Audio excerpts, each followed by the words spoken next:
Kia ora, Nihao, and hello. Welcome to the Chiwi Journal podcast. I'm your host, Camille Yang.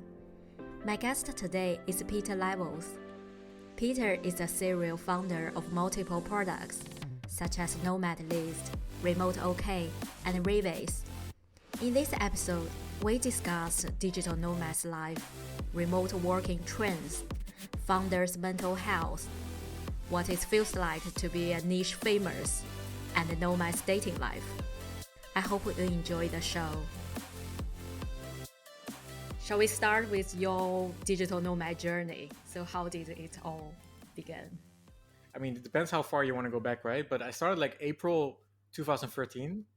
Back then, it wasn't a very popular thing to do. It was like quite fringe, I would say. And the reason I went because my friend, my Dutch friend Hasse, he said, you can do your work on your laptop anywhere, right? Or if you would buy a laptop, because I had this big PC computer, because I did like video stuff and I had two screens and I could never travel with that, of course. So he's like, why don't you just buy a laptop and try it on there?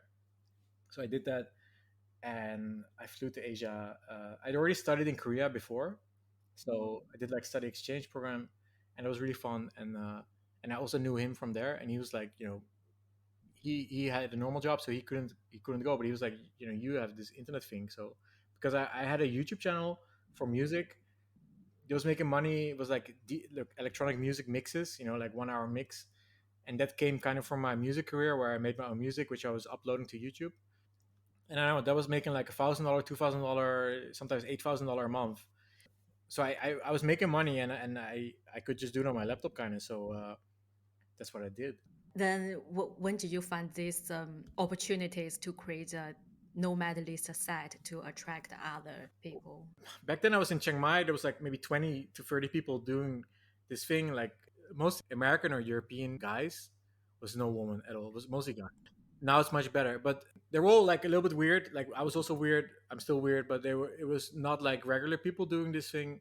A little bit on the edge of society, like a little bit dodgy maybe. The money they made, the work they did was like a little bit spammy, like Google spam dexing, selling illegal drugs to America from Chinese dropshipping, like a lot of weird shit. But they were nice people, kind of. And I was like, okay, this is. I didn't really identify with those people as much because I was making like kind of like music stuff. So I was like, okay, I did this for like 6 months, and then I was in Hong Kong, I think. So I went to Bangkok, Chiang Mai, Cambodia, I think, Vietnam, also Bali. No, not Bali. Hong Kong. I was there, and then I was like, okay, let's go back home. And I called my parents. I missed my parents, so I went back home and saw them for Christmas and stuff. And then I kind of got into depression because this 6 months or 8 months was really fun, and but I didn't identify with these people. I didn't. I wanted to do like cool stuff, make cool businesses and stuff, and not do spammy shit. I wanted to do legit business and cool startups and do it on my laptop. So I was kind of like depressed in my bed, in my parents' house, in my kids' room, being like, I think I was 26 or something, 27, 28. Like, I hate my life. What am I doing? And all my other friends were kind of moving on with their life because they graduated. They were like maybe buying houses, moving in together. And I was like in my kids' room at 27. And I remember watching Jongfook, John Jongfook's Instagram, I think, because I knew him because he was making his own startups and he was doing like cool stuff. He was doing like SaaS, like back then he was making Beatrix app, which was like a customer service app, I think. No, it was like a social media scheduling app, like Buffer kind of. A little bit different. And he was like blogging about it and doing it like really in a classy way. And I was like, okay, if he can do that, then that was kind of like a role model for me. Like I should do that too. And I went traveling and I went to Bali and I kept working on these startups and none of these startups really made money yet. I started doing 12 startups in 12 months, which was like I tried to do one project every month. And I started like April 2014. So a year after nomading, after I started nomading, I started doing that. And I mean, that was my low point. I was super depressed. Mm, I had anxiety, like my hands were like shaking all the time. no. And I didn't know what to do with my life. And my dad would always say, like, you need to start doing something if you want to get out of depression, like take action and do stuff. So I started doing these 12 startups. It gave me like a goal, a purpose. And after doing like all these crazy different projects, I made Nomad List, the first version in Bali, and then I flew to Philippines. I finished it there, and then it launched. And since then, it's been like roller coaster. People started using it. People started paying for it. So that was kind of my journey. So it was pretty much like a low point, and this Nomad List saved me pretty much, because without that, like I was interviewing for jobs at Coinbase in Amsterdam, in the office. Kind of cool company though. Like I mean, maybe it would have worked out, but I'm still happy that this thing worked out. Kind of. And now it's like it's a mainstream thing, right? Yeah, it is. Yeah, I joined Nomad List last year. I was in the UK before, and then I think I want to do something new, so I joined it now. I met so many friends through Nomad List. It's great. So nice. Do you still remember when you got your first paid customer? How did you feel? Yeah, it was, man. It was super weird because we had the problem. So I first created the website, which was like a list of cities, and it was kind of crowdsourced. So everybody just put their own information in on a Google sheet, and then I made it into a website. I remember there was a guy on Twitter from America who was DMing me like kind of advice, and it was like smart startup guy. He said you need to create like some social features on this website, like a login button, and that there needs to be something else, like users and stuff. And I was like, okay, I have no idea how to do it because I didn't know how database worked. I could barely code. I could do basic PHP, WordPress stuff, but I could make like a table, HTML and stuff, but I couldn't really code difficult database stuff. So I thought like, okay, what's the easy way to do it? And back then Slack was taking off. So I made a Slack for Nomads, and I added like a link, like if you want to sign up, there was a type form, enter your email and name, and then I invite you manually to the Slack. And so a lot of people came in, and I think within like weeks it was like 500 people, and it was completely free. It was like didn't have to pay for it. And then I remember there was people coming in spamming, so they were like posting their self promotion stuff, and I was like, okay, we need to fix that. So on Typeform you could enable like payments with Stripe. So, and I already had Stripe for my other project, so I was like, okay, I'll connect Stripe, and I'll charge I think like $1 for sign up, and that worked to increase the quality because you didn't get random people signing up anymore. Mm. And then I increased to $5, and then $10, and then I think $20, $30, 65 for a long time, 69, and nice 69. The Slack started growing and became like the biggest remote work or nomad Slack big community. And then I slowly started learning how to code better, and I started moving a lot of the features. I started adding social features to the website because I finally understood how it worked. This was like a hell because like I started with like literally the type form export, like the CSV, the spreadsheet export of users, putting into a database. And then there was like 4 different databases of users. There was like forum users, there was Slack users, there was web users. It took years to fix all that stuff, and now it's just our users database and a lot of different features on the website, like meetups. And like most of the usage now is not Slack. Most of the usage is on the website. Like you can organize meetups, like you do a lot. I see you organize a lot of meetups. Yeah, You yeah, can there's dating features, kind of like swiping DM on the website. You can create your own travel profile, like log your trips and stuff. You can of course filter on everything about which city you like if there's a legal weed, or if it's like what climate it is in December, if it's warm, or is it a member of the OECD, all these crazy niche things. But you can filter everything, and that kind of became the website. And now it's like the biggest platform and website for digital nomads in the world. So I see so many mainstream media also quote your website on their news or yeah, articles. yeah, it's really nice. It's very funny when I organize a meetup, it's hardly any girls. So all the guys working in the software engineer. Yeah, I saw this photo. I saw a photo like this week or something of you and Yes. like none of these guys. Yeah, it's a big problem. I think if you look at, for example, the meetups in Mexico are more like diverse. Hmm. But I mean, this is always a problem with tech, like, but also with communities. Like, if you look at the usage of forums and stuff and internet websites and communities, the usage by women is usually like 20% or thirty Oh, percent. okay. If you look at tech companies, the developers is always something like 20%, 30%. There's other type of website or other industries where you see more women sign up, whereas like 70% women, for example. I don't know, like stuff like Pinterest, for example. But women and men sign up to different websites, and as much as I like my purpose would obviously be to make it 50-50, but that's difficult because then, for example, you need to like start charging less money for women who sign up. It So gets like a into club, a nightclub, then women yeah, it get gets into well, free. that's why nightclubs do it, right? It's because it starts getting in complicated territory. So I'm not really sure. I'm not really sure if it's one, if it's a problem. I'm not really sure two, if I should solve it. I think generally it will solve itself anyway because remote work is usually tech jobs, and you see with general tech jobs, it's like 20 to 30% women. Why is that? I don't know, but if that's changing, you will see more women get into tech jobs, and then they can also go more remote, and they can be more on nomadist, for example. I do encourage my female friends to become nomad. I think it's still the Yeah. society conditioned woman, or you need to get a stable job, have a family. So Oh not yeah, many hundred people are percent. brave enough to give up this. Yeah, 100%. I mean, I've made sure to like we moderate nomadist heavily, and it's open to everybody. So everybody's nice generally. There's no politics. So I think it's quite a welcoming, open community. But I think you're right. I think there is a lot of society norms. Depending on country, like America, they're quite open. Western Europe, like Holland, Germany, quite open. But then even countries like Portugal, Spain are more traditional. Asia is very traditional, of course. Hmm. But yeah, things are changing. Look at Korea. Women empowerment and feminism is very much on the rise.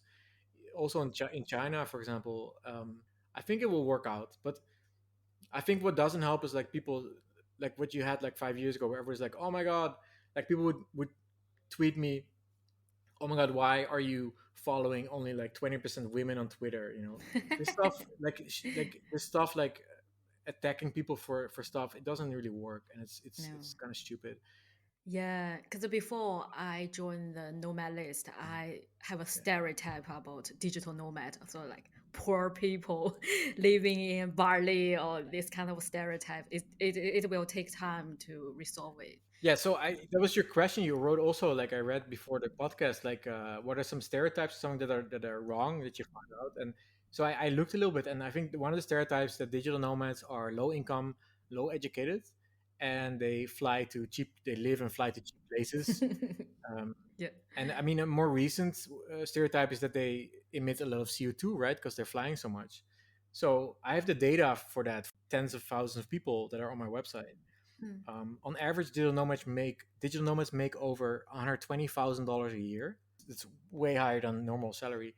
90% of digital nomads is university educated, so bachelor or master or PhD. The majority of digital nomads has progressive political views, so they're not like certain political. They're very progressive and open. That's why they're traveling, right?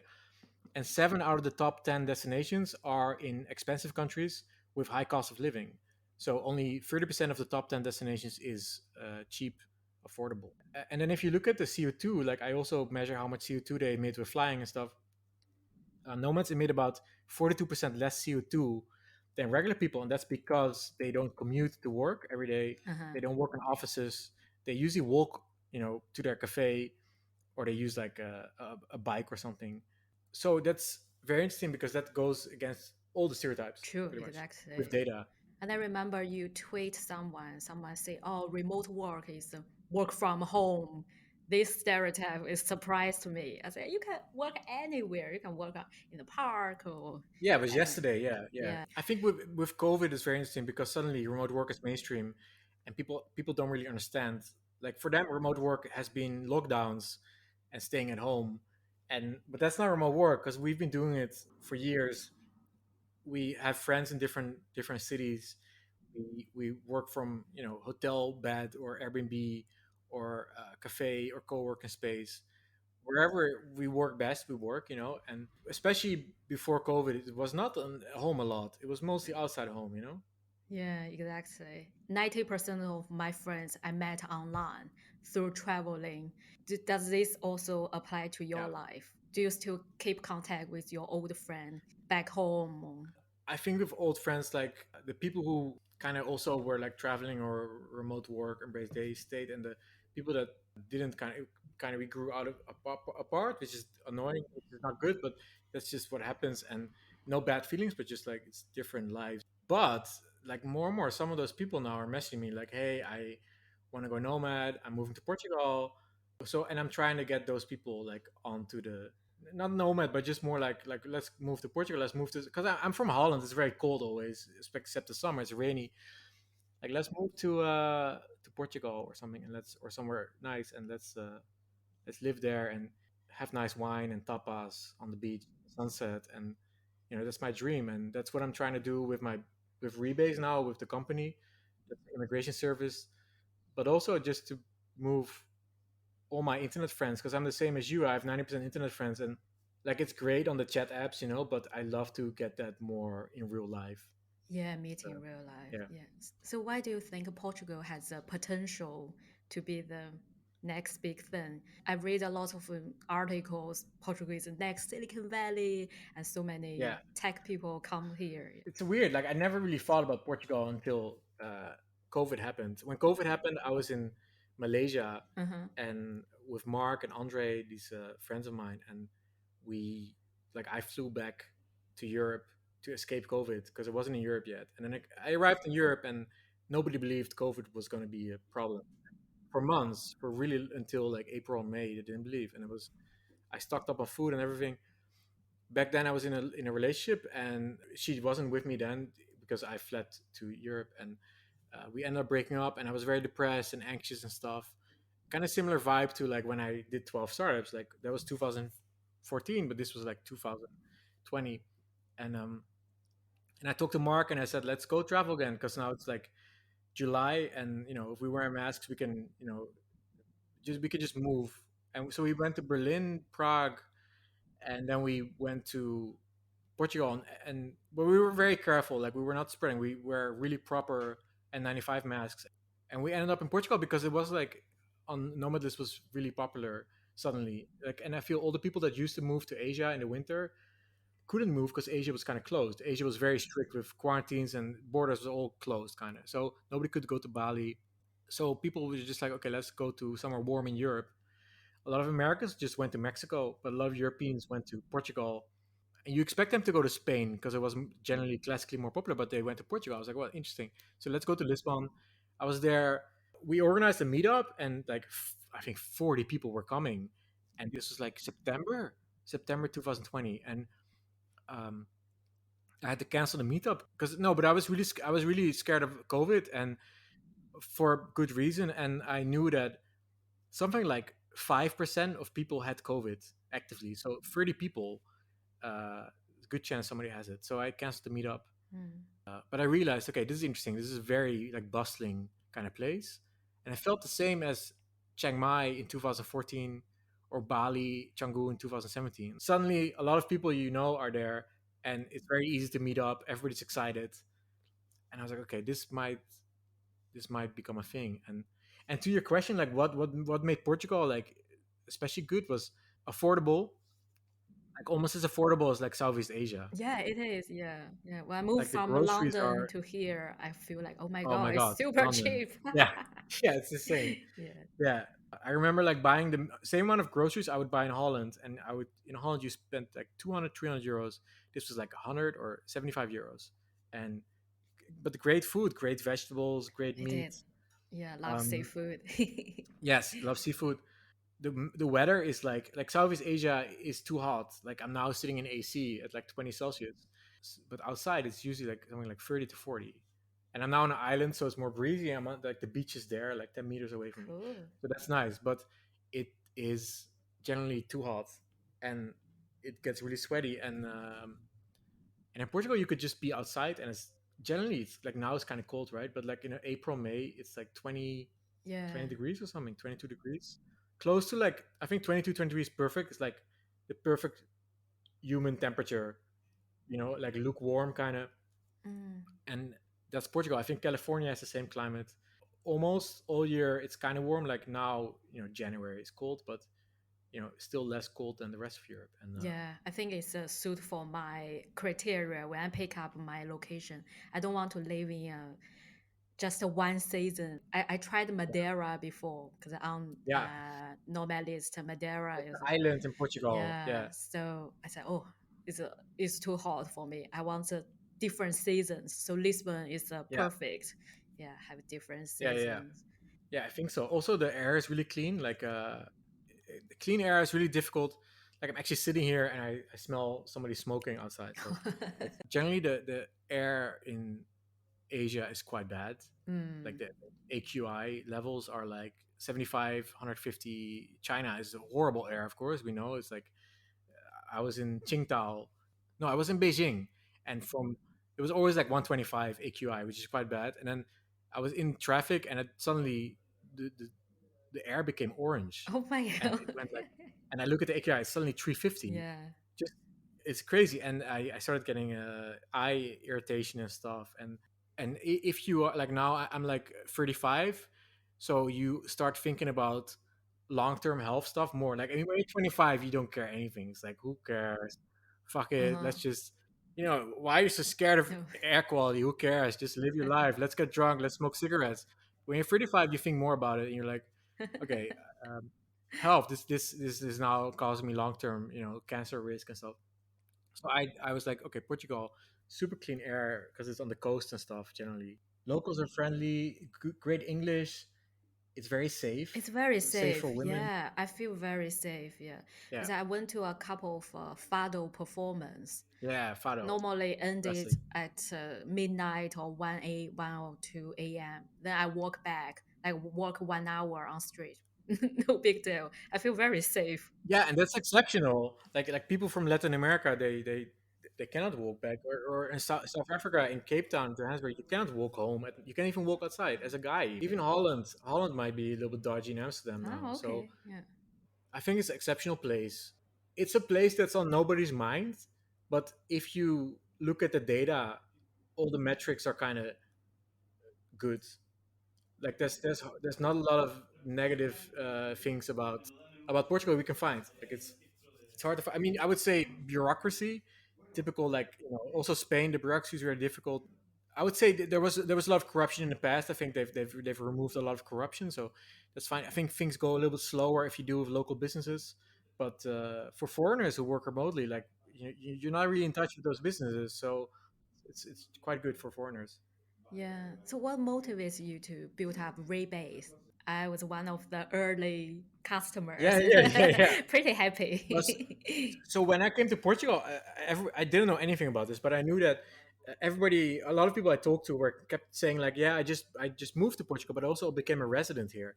Like, okay, that's interesting. And I was like, "What does that mean?" They say, "Well, there's benefits for foreigners to move here because they're trying to attract foreigners, because a lot of Portuguese are leaving Portugal because it's hard to find a job, there's not a lot of opportunities. The companies in Portugal don't pay a lot of money, so there's a big brain drain." And like last year, Portugal had the Wow. biggest decrease in population in 50 years, or 2020, and so they want foreigners to come and spend money. Mm-hmm. And so I kind of checked and I asked like the immigration advisors that people had, and I did a call with them and I did it. I got all my lawyers to, like, I got a Dutch lawyer, Portuguese lawyer, Singaporean lawyer to all check the concept because my company is in Singapore, and it's all legit and solid and legal. And I made sure to like properly leave Holland, my citizenship country, and I called the IRS about everything. Like, is everything good? Everything's fine, and um, I moved, and then I started. You tell your friends about it, and Mm. your nomad friends, and they were above average, kind of interested, and also wanted to talk to my immigration advisor and also do like a call. Well, this started like in December 2020, January 2021, and I was like, okay, I'll make a type form so you can just sign up, and I'll refer you. Started, getting like, I don't know, something like 20 signups a month, and then I made it into a real landing page around November last year, like a few months ago, with like a forum. You can sign up, and the benefits are on the left, and you can sign up, and you can do all your data, and then you pay with Stripe for the first call. You pay like $100. I didn't even launch this. Like, it was online, but I didn't really launch it. And then I made a photo of me sitting on my bed with my laptop, like, and I tweeted like POV, building an immigration service as a startup. And I was just it's fun to always update people what I'm building. And I, for some reason, I still don't really understand. It went viral. Everyone's like, "Wow, this is cool. We need this." And then I wrote the URL. The people like, "What's the URL?" And I just posted it, and then within a month, 500 people signed up or something, like 466 or Wow. something. My law, the immigration advisors I refer to, I think they dealt with like 20 to 30 people a month normally, and suddenly they have like 500 people. Such a workload. Yeah. Yeah, they were, and so they started hiring more people. They hired like five more people, trained them to scale up, and they've been very good in like dealing with the demand and stuff.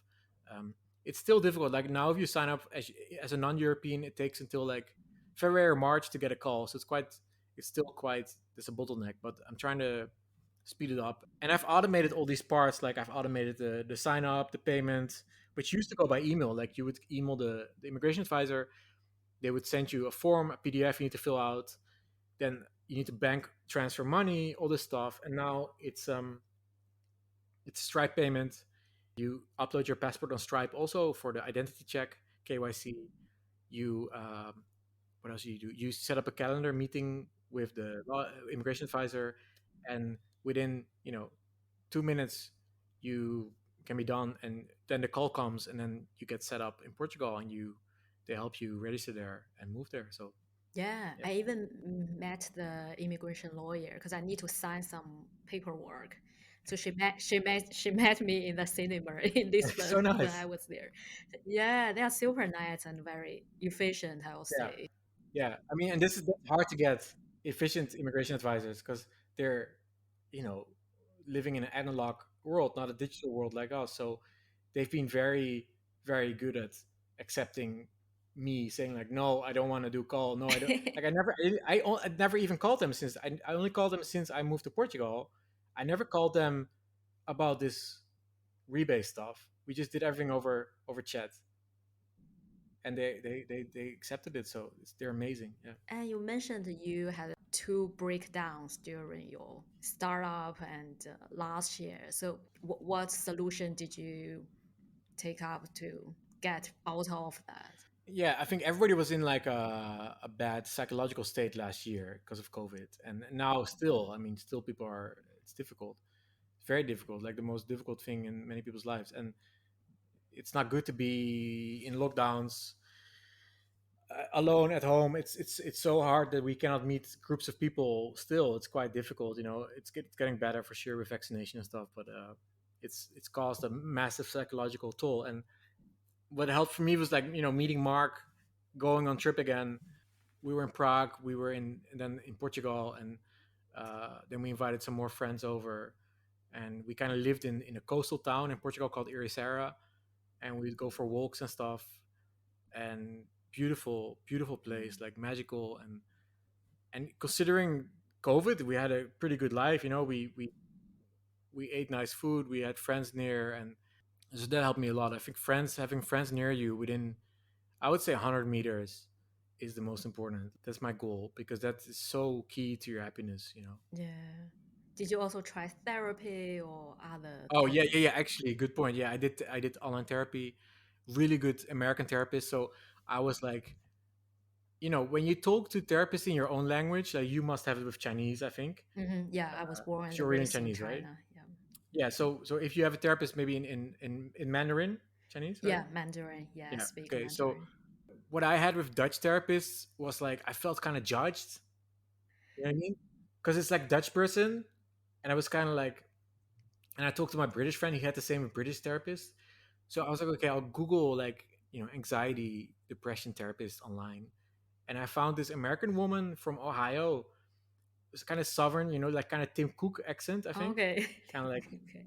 cowboy accent, Yeah. kind of cool. And she was really nice. She's like, Peter, how can I help you today? Or some funny accent. And I told her everything, all my thoughts and fears and problems, and we went through everything. And it was CBT, so like I knew CBT, which is cognitive behavioral therapy, which is like you make like a spreadsheet with like a thought you have. Like, for example, let's say you're single and you're like, I'm going to be alone forever. I'm never going to meet a new boyfriend or girlfriend, right? It's a common thought. And then you need to reality check it. So okay, next column is like evidence for this thought. It's like, okay, well, is there evidence you will be forever alone? Mm, not really. Like when you were single before, you kind of found a new girlfriend or boyfriend. So it was, and you're a nice person. You're attractive, and it's not really. been a problem ever. So why would this be? So okay, so there's no evidence for this. So then, what's the realistic thought? It's like I'm single now, but I don't think it will be a real big challenge to find a next person. It will never, not definitely not be forever. And maybe it's kind of good to be alone for a while. Why not? And that's CBT. And I think I had like 10 or 20 of these thoughts about it. Another thought was like I was scared that I wasn't normal, that I was not like a classically normal person. Like for example, like I didn't have a mortgage and a car, living in the suburbs of Amsterdam, like friends or something. And I talked about all that stuff, and that really helped. Like it took like I think 8 or 10 or 12 sessions of 1 hour, and I felt so much better after that. And yeah, the therapist really helped me, like really changed my life. Yeah, Yeah, I did a therapy as well when I was in the UK. Yeah, especially during lockdown. I was new yeah, to the country, not many friends around, and locked down by myself. I do think, yeah, highly recommend that. yeah. Yeah. I don't know, when I talk English, I can be more open to talk about my thoughts. That's it. I have the same Yeah. thing. That's why I got the American therapist, because I could be really open, and with Dutch I cannot be Yes. that, because Dutch and probably Mandarin for you gives there's culture connected to that language. There's your whole upbringing, right? Like your whole childhood and teenage years is Chinese, and for me Dutch, and that gives a lot of baggage, Mm. which it's not hard for me to. It's harder for me to open up. With English, it's like who cares? Like you can say anything. Yeah, and I Yeah, say fuck a lot. yeah, But yeah. in Me too. China, I never cursing. Yeah, Yeah, but yeah, it's interesting. So I see you built up so many websites and products. How yeah. do you manage your time and energy to be so productive? Yeah, I think I get that question a lot. I don't do that much stuff. Like so let's say like yesterday or something, or today I wake up.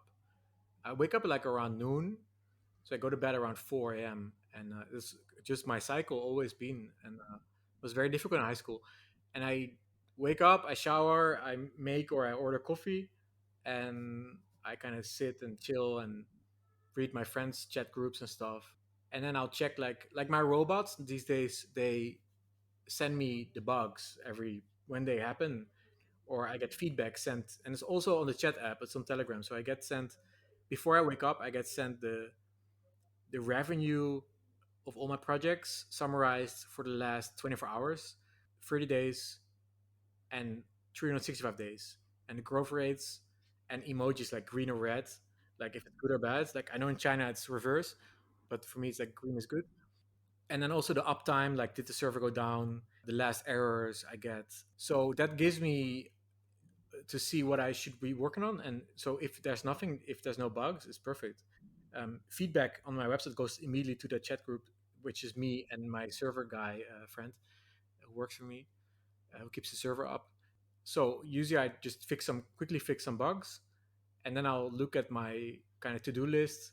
Like I have like post-it notes on my window with like stuff I need to do. Like now, for example, I need to work on the rebase video. I'm making a video trailer, kind of like a nomad list. But the thing is, so I work a lot, but I don't work that much as people think, because all these projects are highly automated. I don't have to enter the weather for Lisbon Mm. tomorrow on my website. Like that's the robot.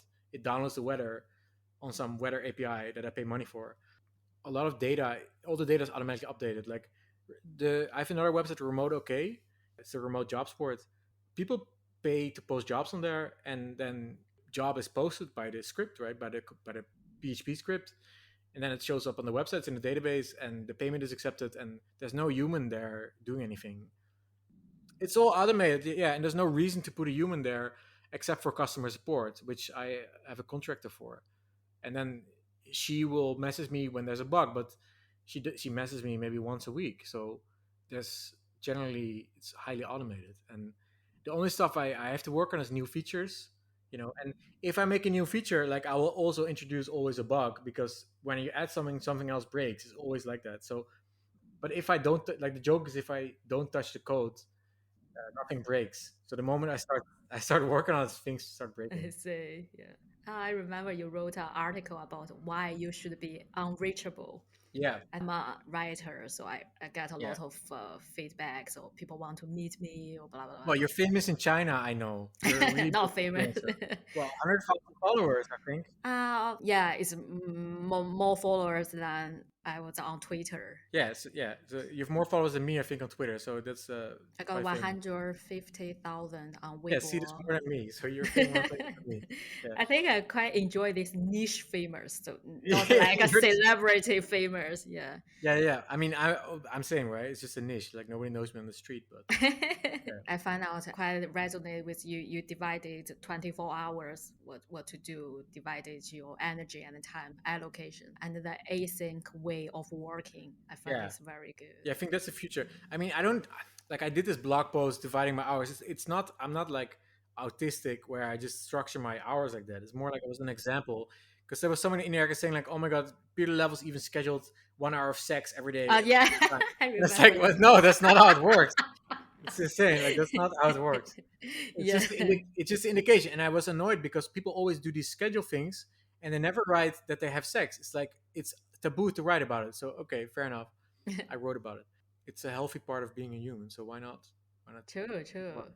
But the problem is it's not structured like that. It's just like I wanted to show that I like a day is quite short, and if you want to like people want to always message you, especially if you're like famous in a niche. But even people, if you have 1,000 followers, you already start getting DMs and stuff.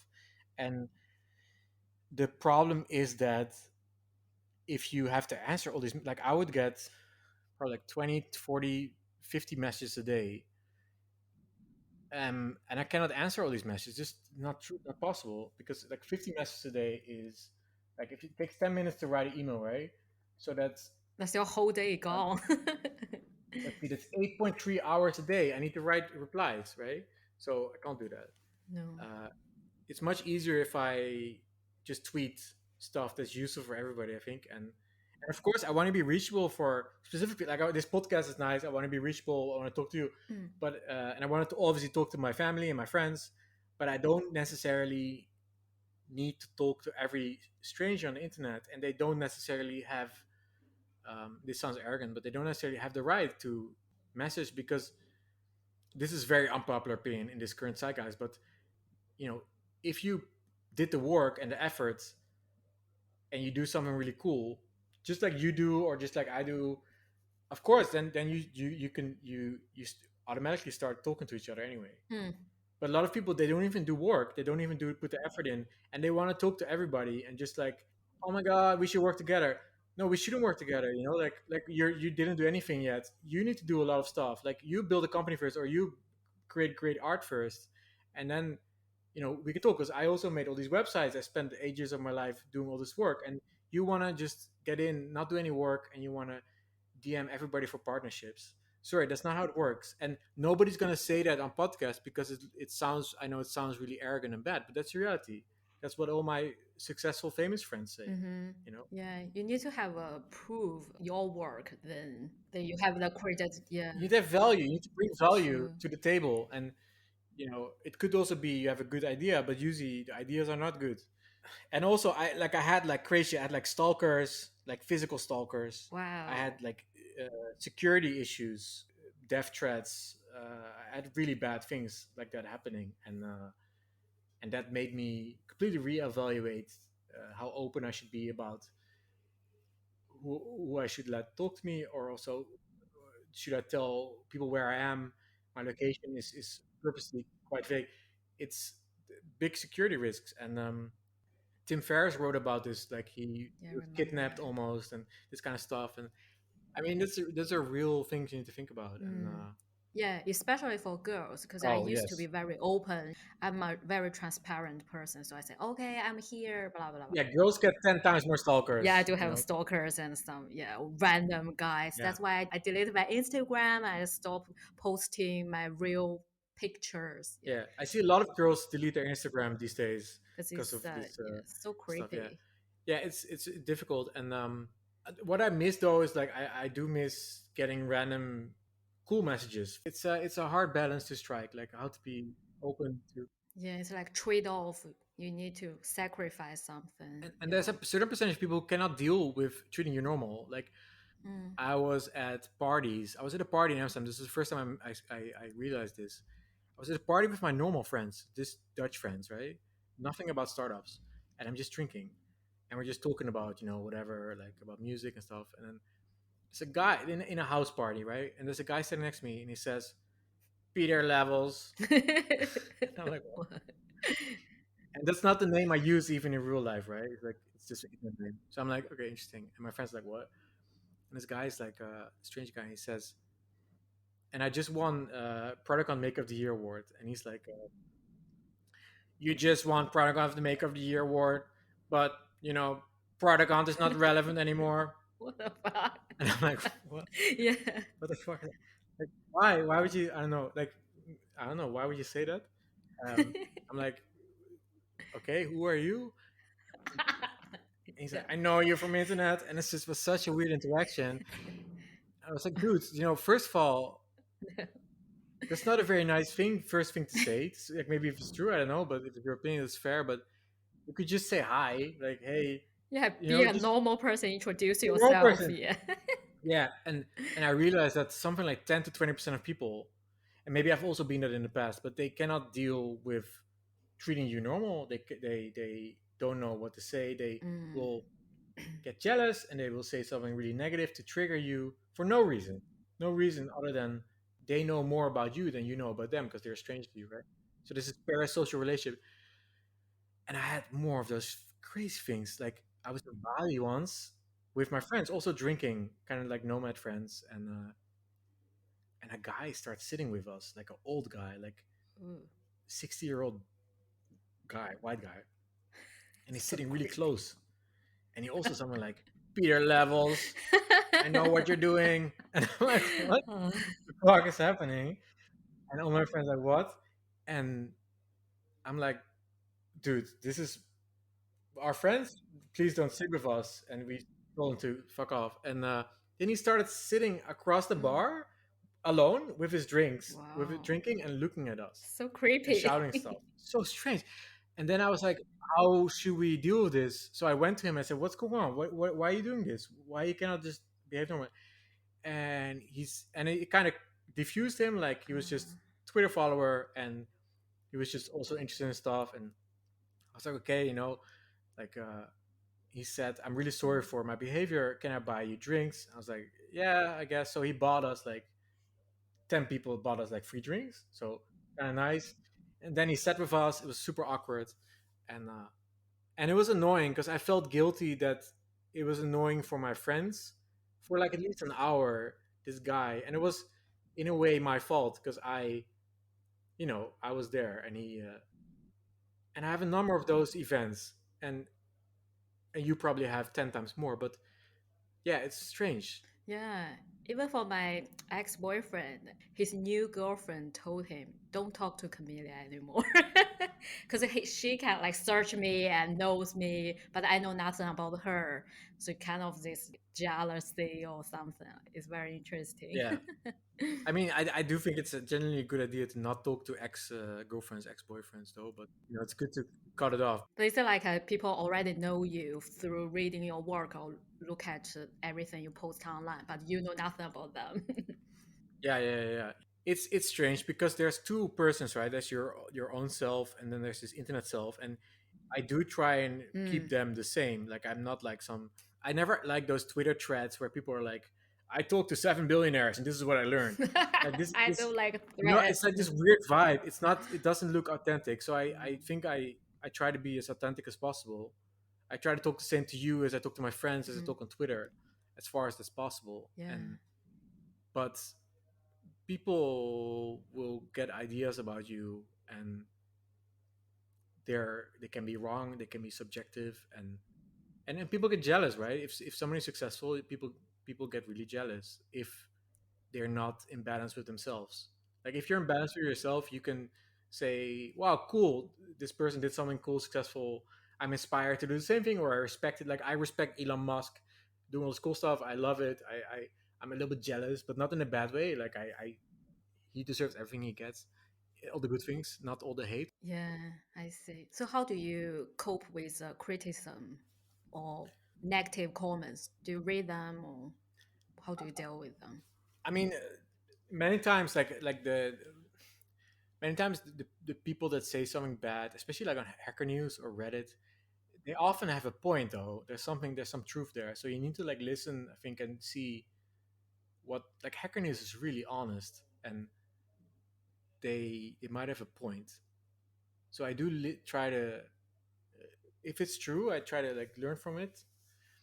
With Twitter, you get strange like anonymous accounts with anime avatars saying just negative stuff, for example, and I just mute them. So and there's also the thing where I think Paul Graham wrote about it. If you have fans, there's like fans are the same as haters because and they flip often. Like it's fans are obsessively liking you in an irrational way, and haters are obsessively hating you in an irrational way. Both are not accurate. Like there should be a neutral perception about you, and fans often flip when you do something that doesn't agree with what they think. So, for example, they could be like, "Oh my god, I love Peter Loves because remote work," but then if I tweet something about like I think nuclear energy should be the future at least until we, have enough renewable wind and solar power. That's a might be a controversial opinion. Like, and then people are like, "Okay, now I don't like you anymore because you like nuclear." Like, it's stupid because that's obsessive. That's not how you would deal with your friends. Mm, true, You know? because they only see one aspect of your life, then love Yeah. you for that point. The human are very complicated. If you see something different, they will say, "Ugh." That's it. And how do you do that? Because how can you keep 100,000 people happy? Because they all see different opinions. It's impossible. So Exactly. That's yeah, very interesting because I see so many people like, "Oh, I don't like you anymore. I'll unfollow you." Just do it. Nobody force you to follow me. yes, That's my space. Yeah, you yeah, feel it's free to read or go. 100%. But then there's so many good things from it. Like I made so many friends from Twitter, for example. Yeah, I think it's been generally very net beneficial for me. But it comes with territory. Like if you choose to publicly write stuff, you chose for that. You also get all the weird stuff. It comes with the territory. Do you normally meet them in real life or just keep online discussion? Twitter followers. Twitter friends. I used to go to like the Nomads meetups. I mean, I still do kind of, but it's really fun. But it's annoying because it becomes like I like to have conversations, but they will just keep. It becomes like interview. Like you go to me and they keep asking questions, like, and it's like, oh, I also want to build a startup. Like, how did you do this? And it's like FAQ. It's like, well, I wanted to be more chill, like friends and stuff. So I kind of do meetups, but I generally try to meet like friends, like a more niche kind of personal community of people I know from like chat groups and stuff. Sometimes if I work with people or if there's for a podcast, for example, sometimes it's podcast and then I become friends after, for example. Cool.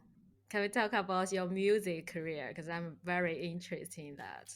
Yeah, so around 2003, way back, I was like teenager, and back then I was doing graphic design like online. Like I was in all these communities. Like Now Go Create was a famous one, and Yehu Ray, which is still exists. Like these graphic design.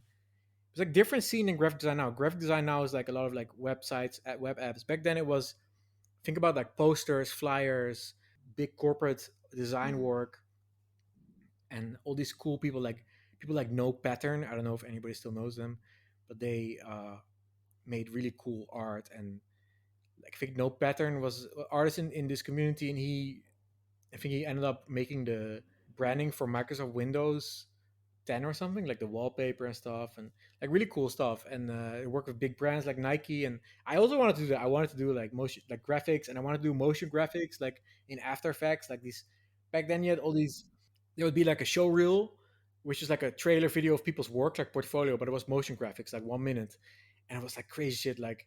I don't know, like ladders, like Nike, and then flips, and then you go to the camera, like semi 3D, After Effects, crazy stuff, and rainbows and colors, and so beautiful. And I tried to do all that stuff. I yeah. won like a Qantas Design Award. That was cool. I was like teenage. I was like, wow, so cool. But I wasn't particularly super good at it. And then I went to a festival in Holland because it was this annual festival in my hometown. This is 4 days March, the Vierdaagse, and then there's these parties in the evening. big festival, and there was all these artists playing, and a lot of indie artists also. And this guy was playing with his laptop, and it was like maybe 10 people watching, me and my friend, smoking weed and like watching as like teenagers we do. And this guy was like on a laptop. I was like, well, I know how computers work, so I can also make music, I guess. And I checked what app he was using. It was Reason. Propeller had Reason 3, and I downloaded it, and I started making music. And I started uploading the music to like forums, like music forums. Like I was making drum and bass music, which is like pendulum, like Wow. that music. And I think now like Netsky is famous, for example, kind of like dubstep, kind of similar, but a little bit faster. And I started sending it to labels, started sending it to the radio. It became on the BBC. It was one like BBC competition. Then it was like Cool. playlisted on BBC Radio. It came on BBC Radio 1. So it's like 2003, 2004 or something. And then I started DJing also, started playing my own music in clubs in Holland. I started organizing my own events. Kind of continued. I made my own album. I released my own album, and I pressed it like CDs and stuff in the factory. And I sent it out myself in envelopes everywhere. People could buy for like, I don't know, like $6 or $10 or something. And so I needed to learn how to accept money. I think I used like money bookers, because back then Stripe didn't exist. This was like 2008 or something. Wow. So I'd get money from money bookers, and then I would send the package. I started uploading these songs to promote the album to YouTube. And YouTube was a video website. It was like not for music. It was like the max upload time was like 5 minutes back then, or maybe 10 minutes. So I could upload my songs, and I made like nice artwork in Photoshop because I knew how to do graphics. These songs started getting a lot of views. They were getting more views than I would should have gotten, considering how non-famous I was, because I wasn't very famous in drum and bass. I was like not very famous. I was like doing okay. And I was like upcoming artist. But these views were getting a lot of views, and I realized this was because nobody else was uploading music to YouTube around 2008, 2009. And so I was like, okay, I'll upload like a mix of my songs. But there was a limit of 10 minutes, so I uploaded a 10-minute mix. And then there was a button in YouTube you could say like ask for long upload permission. So I tried to do this thing, and I get approved. And now I could upload like 2-hour mixes. So I started uploading DJ mixes of my own mix and my other people's music. And then I started getting messages from artists like, hey, can I feature on your channel? I started featuring my friends, DJs, producers on the channel. And all these mixes started getting millions of views, like insane. Wow. And then I was like, okay, this might be a thing. So every week I would have a new artist on. I would prepare the whole video in After Effects. So I used my kind of motion graphic skills. And for example, like I would cut out the artist photo. So like this, I would cut out in Photoshop, and then I would make the background separate. I'd make like a cool background with like 3D stuff, like, and this front would kind of move like this. It was all 3D, and people couldn't do motion graphics a lot. So it was perfect. I had all the weird skills like motion graphics, graphic design, music, audio production, all together. And suddenly YouTube is for music. So it became like the number two biggest channel in Holland for a while, and like one of the top like five music channels in the world. And then I started getting paid money for it. So I started getting paid from YouTube, like I said, like $2,000, $8,000. Yeah. So the music career kind of pivoted towards a YouTube career, which then pivoted into a nomad career. So when you stopped doing your music anymore? So this interesting story, I think I've told this many times. There's a limited time something is unknown in a market. So knowing that nobody's uploading music to YouTube, you have that for 6 months. So more and more people started coming in. Labels started uploading their own music. So music labels who have the rights, right? There was two things. The music I uploaded, I would get, for example, DJ Fresh, who I met here, who's a big drum and bass DJ, who I met here in Thailand. Actually, I saw him walking. I said hi. We had drinks. Really fun, like a hero of mine. He was also on my channel, so he would send me a mix. For example, I would upload it, and the problem was that there was Verizon sued YouTube, I think, or the big music label sued YouTube because of the copyrights, because they weren't paying royalties, right? They weren't paying license fees to the I music. see. So you would start getting copyright claims, as people know on YouTube. When you use other music, you get a copyright claim, and either your video gets removed or they monetize it, right? So artists would send me music, and the labels would send me music. I would upload it, and then their licensing agencies, the labels would start claiming it or taking it down. So something like one third of the mixes I uploaded started getting taken down. And then I would have to email the artist, like, why is it taken down? And say, sorry, man, this is like our licensing agency. They don't know that I sent you the music. And so I need a lot of phone calls and stuff to get this music back up. Meanwhile, at the same time, everybody's changing their thumbnails on YouTube to hot girls, hot bikini girls with big boobs, Yeah. because that would uh, get you views. So I was like, okay, I'll try to do the same thing. So I would upload a normal video and we would get like, 50,000 views in a week. Then I would upload a hot bikini girl photo as a thumbnail and it would get 800,000 views. So like, I don't know, something like 20,000 more. Human nature. Yeah, it was human nature, but I didn't feel really good about it. I felt like this is not, but I had to do it because I had to compete with Algorithm. Yeah. just stupid shitty channels who would upload like music they didn't even get sent, but they would get millions of views because they had these hot girls in there. So I did this for a while. I did it for 6 months. I didn't feel good about it, and then I think when the I started working on new projects, like these 12 startups, when that took off, I was like, okay, let's shut this YouTube down, or at least stop it, stop making new episodes because money is going down, copyright is crazy, and the thumbnail thing, it's not a fair way to do business. And at the same time, the YouTube channels who started their own labels, and so they started licensing their own music from the artist. They were really smart, so they didn't have copyright claims because they owned the music. And I probably should have done that. Famous channel UKF drum and bass, UKF dubstep, they did it, and they became the biggest channel, one of the biggest music channels. So, but a lot of business theory here, like you need to own the rights to this stuff. You need to be in the right position to, I could only leverage my skills for like a few years, my graphic YouTube video skills, my network of music, but then it became too difficult. So I got out at the right time, I think. Yeah, it's all about timing. Yeah, yeah, yeah. Yeah, and on Nomad list, you mentioned in Colombia, people start to vote for the hot girl pictures at the. Man, it's exactly I think this it's so much human nature, and Yeah. like the photos and Nomads are voted by the users and by people who visit the site, and they can click on photos. And on Colombia Medellin, the main photo, so I take the photos from Unsplash automatically. I search for the city name, the robot does that, downloads the photos, and then the number one voted photo becomes the city picture on Nomad list. And the city picture on Nomad was in Medellin was like a girl with big ass. So this is human nature, I guess. I made a filter for that now. I tried to remove it, and it worked. I mean, it's also the taboo. Like people just click on this stuff, or people search for it. Like I have the same thing today. Like I added suggested filters on Nomad list. So if you click Europe, you get like the other filters people also used in that combination, and like the top filters people use in a combination. Any Top combination is Tinder. top Tinder, and then it's legal Weed. weed, Yeah. which is, I mean, it's fine. Like this, it's just it both are like taboo, right? Like people want to have sex, do drugs, and find a girlfriend or boyfriend, which is fine, but it's a little bit taboo. So, but I think it's kind of beautiful about data that it shows the Yeah, truth of I like humans. that. Yeah, yeah. It's not like a serious corporate website, just everything is script. Yeah. Yeah, it gets so bored if you make it core. But I did add a filter, I think, for the weed now to Oh, kind of okay. skip it. And yeah, Yeah. but who cares? Yeah. Mm. So, what's your vision for Nomad list in the future and remote? Okay.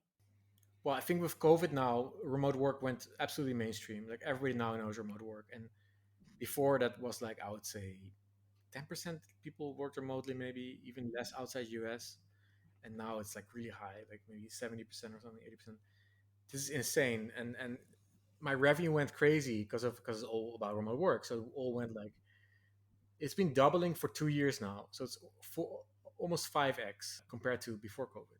So it's absolutely, if the chart is like insane, it's like this. So I think the future will be, I don't think necessarily everybody's going to be digital nomad. I think people are going to move to different places that give them a better work-life balance. You see a lot of people in America move to snow resorts. They become like, they want to be snowboarding, skiing, and working a little bit. You see a lot of people move to like Miami, for example, to find their subculture, right? Crypto culture. Austin is kind of like Joe Rogan kind of culture vibe. People move to Portugal. It's kind of like the Europeans or the nomads everywhere that moving there for like nice life and healthy life and surfing and stuff. I think you see more and more of these places with a specific sub niche of topic and certain type of people, and I think that's amazing. And Nomad List will only, I guess, keep trying to help you find those places that fit with you, right? That's why you have all those filters so you can find those places. And remote, okay, I don't know, like it's just a job board, so I hope it helps a lot of people find jobs. I think it gets like 5,000 job posts a year or something, so it's 5,000 people finding a remote job hopefully per year. And I think it's really exciting for me because I've been so long in this remote work thing and nomad thing, like since I started April 2013, and I've seen it go from 20 people in Chiang Mai to now hundreds of millions, probably, soon a billion people. Probably, I made a prediction in 2015 that there would be 1 billion nomads, like remote workers, in 2035, and I was like canceled almost for that prediction. I was like, you're crazy. You cannot say that. What? No, because billion people is way too many. People were like absolutely untrue, and then COVID happened, and now people say Hmm. this is probably we're already maybe there. Like it's 2022, so it's still 8 plus 5, 13 years. So yeah, I think we're gonna make that. Yeah, true. What's your opinion on the dating market for nomads? Because I see so many Yeah, singles. so I mean, I think it's very difficult. So I had a relationship like for quite some years, which worked because, and we would spend like 3 months together, and then 1 month I would spend with my friend. With her, we'd go on a trip, also nomad, and then 1 month with my friends. They worked really well. I think it's. I mean, I think it doesn't matter if you have relationships at home, not being nomads. Like relationships, often end. Like it's normal, and sometimes things don't work anymore. I think with nomads, it's hard that like there's this perception of digital nomads that they move around a lot, which is not true. Like most nomads stay very long; they stay months in one place. They move around because of visa usually. But now with COVID, they've really slowed down, and like a lot of people now live in Mexico or live in Portugal or live in Thailand. I think it's hard to have a long-term relationship if two people are not physically in the same place, or choose to be like long distance relationships. I don't think work at all. Some person needs to move to the other person, or you both need to move to the same place. You cannot have a relationship over Zoom. It No. just doesn't work. I do think it was cool that you meet a more diverse type of people, like nomads. The problem with like nomads dating locals is that locals have their own life in a certain place. The nomad is visiting that place. Unless that nomad wants to live in that place for the rest of their life, or the local wants to, you know, move to move also become nomad or move to some other place. But that's also why I think I'm trying to push people to move to Lisbon, because it helps if all our like everybody has a problem with our internet friends are everywhere. We want to move our internet friends to one place, for dating, but also for friends. Like it's good to have all these people and all these people that kind of think alike. And I think same thing happening in America with Austin and Miami. Mm, yeah, Like Joe all the Rogan. Yeah. Yeah, Joe Rogan is moving all his friends and everybody to Austin. That's so cool. So cool. A lot of the crypto people are moving everybody to Miami, right? I think it's the first time where you see, and man, I hoped for this so long, for years, that the people that are the same subcultures on the internet will physically move to each other, and it's happening now. But yeah, I think moving around every few months forever will not give you necessarily a good dating life. Although I did that with my ex girlfriend. We did nomad for many years, and for a few years it was really cool. It was really cool, like 2014 to 2018 or something. You know, it was not without problems, but it's almost as if you make a relationship like 10 times as much intense or experiencing, because you are like, we went from, I think, like Thailand to, Europe to Bali to Eastern Europe to Latin America, like all the way, all these places, and it was very intense, but very like really cool memories I have. Yeah, go to the new place, explore, have the new adventures together. Yeah. And like now with COVID, of course we don't, but I think it helps to have a base somewhere, and then go from that base. Like if I like now I live in Portugal, and I can, go to Bali or go to Thailand for a few months in the winter, and then come back to Portugal. And as long as you come back to the same place, the core of friendship is proximity and repetition. So proximity is being near each other. So live near each other, and repetition is seeing each other every time. So if you go to the same places again, and if you go back to the same place again, you will have friends inevitably. Yeah, exactly. That's why I pick up Lisbon as my Yeah. base because New Zealand is too far away from Oh my god! everywhere. Like if I hear people And move to New yeah, Zealand, like, do you know Pascal Pixel? yeah, I know. Yeah. Yeah, So I met he, him through the yeah, digital nomad. cool guy. So Mm. he always tells me he wants to move to New Zealand, and I'm like, you will Cool. absolutely, you will get depressed there because it's so isolating, it's so lonely there. Like this is never gonna work. So Yeah, exactly. That's why I left. even though it's nice Yeah. nature, you know. And I do feel like through the COVID, the government lockdown for 18 months is affected people's mental health so much. 100%. All their focus is on the a few COVID cases. They're, oh, we got another one. I think they're living in a different reality now. I can't talk to my New Zealand friend And anymore. in Europe, it's like hundreds of thousands a day. Yeah, we don't care anymore, but they are very cautious about a few Yeah, cases. Yeah. yeah. It's very strange what this pandemic is giving us insights into of countries, of peoples, of like even friends of mine who changed radically. I probably changed radically too, but it changed radically. Like a lot of people went super against anti-government. You know, a lot Mm. of people went like way too pro-government. We're like, I'll do anything the government tells me. Everybody has their own little reality bubble, what they think about COVID and all this stuff, and Yeah, you know, that's why I like yeah, to talk to digital nomads because they all travel different parts of the world. They have a more wide view of the I world. do believe that. Yeah, I do believe it's a lot of examples of that. I do think that's true. Yeah, cool. Okay. Yeah. Nice to meet you, Camille. It was really fun. Yeah, very nice to meet you. Nice to Uh, talk to you. and I hope to see you in this one in May or April or something. Mm-hmm. Yes, yeah. Let's have, Let me know when you are here. Yeah, let's have nice wine and tapas. good And, idea.